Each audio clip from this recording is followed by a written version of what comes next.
جیسے کہ بتایا گیا ہے میرا تعلق ملتان سے ہے. بہت لوگ مجھے بہاولپور کے حوالے سے جانتے ہیں لیکن ہمارا گروپ ملتان سے آیا ہے اس لیے میں ملتان کی بات کروں. اور میرا خواتین کی ایک تنظیم ہے ہماری اعزاز نسواں پروجیکٹ چل رہا ہے اور یہ تقریباً پورے پنجاب میں ہی ہے.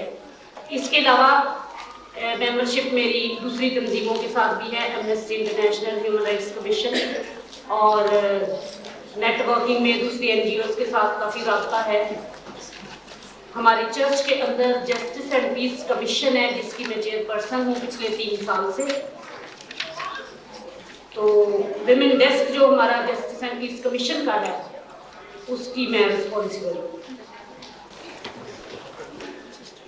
پچھلے دنوں مائنورٹی ورکشاپ جو ہوا تھا میں اس کی رپورٹ پیش کرنا چاہتی ہوں. پاکستان بنیادی طور پر ایک زرعی ملک ہے اور پاکستانی معاشرے کی بنیاد جاگیردارانہ اور فدرانہ نظام پر مبنی ہے.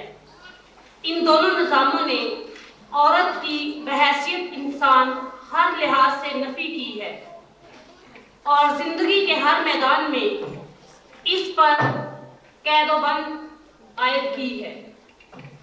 نتیجتاً ملک کی 51% جیتی جاگتی سانس لینے والی, احساس رکھنے والی, سوچ رکھنے والی آبادی چادر اور 4 دیواری کے تصور کی وجہ سے مفلوج ہو کر رہ گئی ہے. اس نظام کے زیر اثر صرف مذہبی اکثریت سے تعلق رکھنے والی عورت پر ہی نہیں پڑے بلکہ مذہبی اقلیت کی خواتین اس سے بے حد متاثر ہوئی ہیں. پاکستان میں مسیحی تقریباً 3% اور تقریباً 3% فارسی, 1% اور دیگر اقلیتیں آباد ہیں. اقلیتی خواتین ملک کی مجموعی خواتین کی نسبت دوہرے مسائل کا شکار ہیں. دوسرے درجے کا شہری ہونے پر اقلیتوں سے جو سلوک کیا جاتا ہے اقلیتی خواتین اس کا سب سے زیادہ شکار ہوتی ہیں.